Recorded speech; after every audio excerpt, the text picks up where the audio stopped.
और भले ही अमेरिका के राष्ट्रपति डोनाल्ड ट्रंप दावा करें कि वो ईरान को तबाह कर देंगे, लेकिन तमाम धमकियों के बावजूद ईरानी रत्ती भर भी झुकने को तैयार नहीं है। ईरान ने तो यहां तक दावा कर दिया है कि वो अमेरिका और इजरायली अड्डों पर ऐसे घातक हथियारों से हमला करेगा जो ट्रंप और नेतन्याहू के लिए हार्ट अटैक जैसा होगा।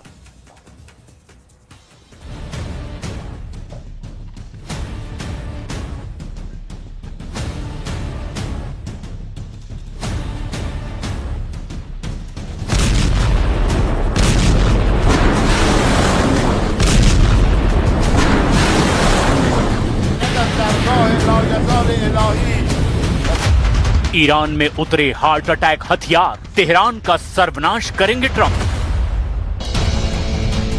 8 अप्रैल 2026 से अब तक अमेरिका ने ईरान पर हमला नहीं किया है, लेकिन अब अमेरिका ने ईरान पर अब तक का सबसे बड़ा हमला करने का फैसला किया है। अमेरिकन सेंट्रल कमांड के chief commander admiral Brad Cooper ने ट्रंप को हमले का पूरा ब्लूप्रिंट भी दिखा दिया है। दावा तो यहां तक किया जा रहा है कि अमेरिका ईरान पर सीमित छोटा लेकिन अब तक का सबसे घातक और भीषण हमला करने जा रहा है। खबर तो यहां तक है कि 8 अप्रैल से अब तक जो सीज फायर का नाटक किया गया है, उसके पीछे अमेरिका की वो सैन्य तैयारी थी जिसे बड़ी तेजी से पूरा किया जा रहा है। अब अमेरिका और इजराइल ने ईरान में 3 मुख्य टारगेट लॉक कर दिए हैं। पहला, ईरान के वो टॉप लीडर, कमांडर और जनरल मारे जाएंगे जो अमेरिका की परमाणु शर्तों को मानने से साफ इनकार कर रहे हैं। इसके अलावा अमेरिका ईरान के करीब 3000 तेल कुओं को तबाह करके उसे पूरी तरह से तबाह कर देना चाहता है। और तीसरा सबसे जरूरी टारगेट है ईरान के वो परमाणु ठिकाने जहां अभी भी 440 से 460 किलो तक संवर्धित यूरेनियम मौजूद है। वहीं दूसरी तरफ ईरान ने दो टूक कहा है, अगर अमेरिका और इजराइल ने भूलकर भी हमला किया तो ईरान ऐसे हथियारों से हमला करेगा जो ट्रंप और नेतन्याहू के लिए किसी हार्ट अटैक से कम साबित नहीं होंगे। इस बीच सबसे चौंकाने वाली खौफनाक रिपोर्ट ये है कि ईरान किसी भी वक्त परमाणु बम बना सकता है। इन सब खबरों की अब फुल डिटेल के साथ वो विश्लेषण देखिए जो ये साबित करने जा रहा है कि दुनिया अब सर्वनाश युद्ध में प्रवेश कर चुकी है। हाइपरसोनिक हमले को तैयार अमेरिका, हार्ट अटैक हमला करेगा ईरान।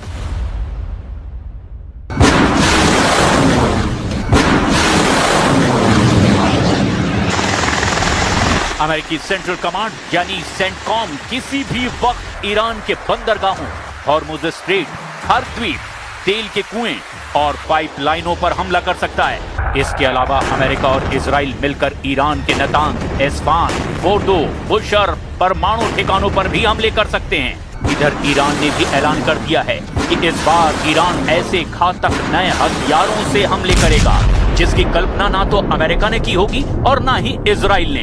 दावा तो यहां तक किया जा रहा है कि ईरान के पास लंबी दूरी की हाइपरसोनिक मिसाइलें 70% से ज्यादा बची हुई हैं। इधर खबर यह है कि अमेरिका भी अपनी डार्क ईगल हाइपरसोनिक मिसाइलों से ईरान में बड़े ठिकानों को निशाना बना सकता है। खबर है कि अमेरिका की डार्क ईगल 5 मैक की रफ्तार यानी लगभग 6100 किलोमीटर प्रति घंटे की रफ्तार से ईरान पर हमला कर सकती है।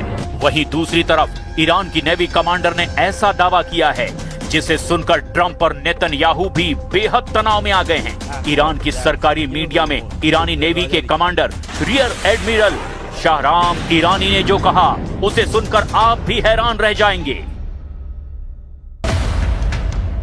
ईरान ने अमेरिका और इजराइल के खिलाफ नए हथियार का इस्तेमाल करने की धमकी दी है। ईरान ने कहा है कि उसका ये हथियार दुश्मन के खेमे में खलबली मचा देगा। ईरान ने ये हथियार निकालने की धमकी ऐसे वक्त में दी है जब अमेरिकी राष्ट्रपति डोनाल्ड ट्रंप ने उनके समझौते के प्रस्ताव को ठुकरा दिया है। ट्रंप ने ईरानी प्रपोजल को ठुकराते हुए कहा कि हॉर्मुज स्ट्रेट के आसपास अमेरिकी नेवी की नाकाबंदी जारी रहेगी। ईरान के सरकारी मीडिया ने नेवी के commander rear admiral Shahram Irani का बयान जारी किया है। बयान में शाहराम ने कहा कि इस्लामिक गणराज्य ईरान के एक ऐसे हथियार का सामना अब दुश्मन की सेना को करना पड़ेगा जिससे वो बहुत ज्यादा डरते हैं। ये हथियार दुश्मनों के एकदम करीब है। मुझे डर है कि उनके नेताओं को हार्ट अटैक आ सकता है। ईरान की इस नई धमकी से फिर से लड़ाई छिड़ने का अंदेशा पैदा हो गया है। ईरानी नेवी के कमांडर ने एक बयान में कहा कि उनकी ओर से अमेरिकी विमान वाहक पोत अब्राहम लिंकन पर हमले किए गए हैं। इसमें कम से कम